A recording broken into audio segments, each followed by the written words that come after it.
To my Facebook page, Kristen Swilly News. Kristen Swilly, WCPL 9 News. All right, following other news this morning, covering Democracy 2020, voters in Nevada will head to the polls as the nation's second caucus takes place today, and organizers are hoping that it won't end up like the first one. Nevada's Democratic Party will not use the mobile phone app. That is what contributed to all the confusion during the Iowa caucus earlier this year. In fact, no winner has yet been officially declared in Iowa, which took place now nearly a month ago.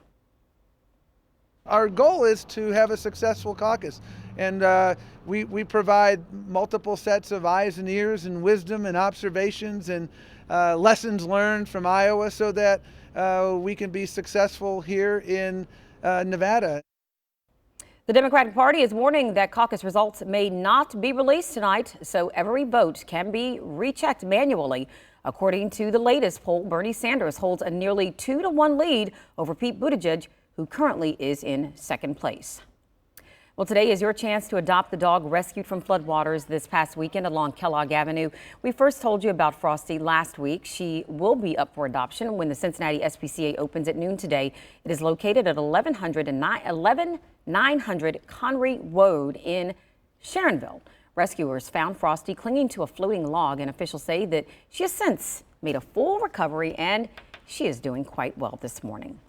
Growing up, causing questions, growing concerns. A closer look at the flight filled with American coronavirus evacuees and why some say it put healthy people on that plane at risk.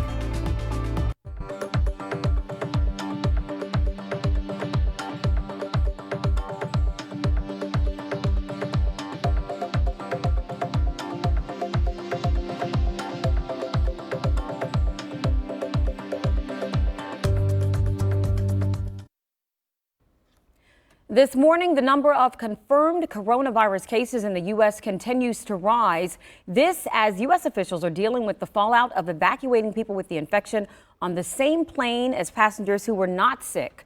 Officials responding to a Washington Post report say the CDC did not want to fly infected passengers from the Diamond Princess's cruise on the same plane as non-infected people, but the State Department did. They were put in an area towards the back of the plane, but they were just kind of like wrapped in plastic. We had to walk past there to go to the bathroom. Our food was in the back of the plane. U.S. officials say those airlifted passengers who had tested positive were not showing any symptoms of the virus at the time of that flight, and that they were segregated from the other passengers. The nation's largest bus company says that it will no longer allow Border Patrol agents on board to conduct routine immigration checks. In an email, Greyhound said that it would notify the Department of Homeland Security that they will no longer consent to unwarranted searches on its buses or areas in bus terminals that are not open to the public.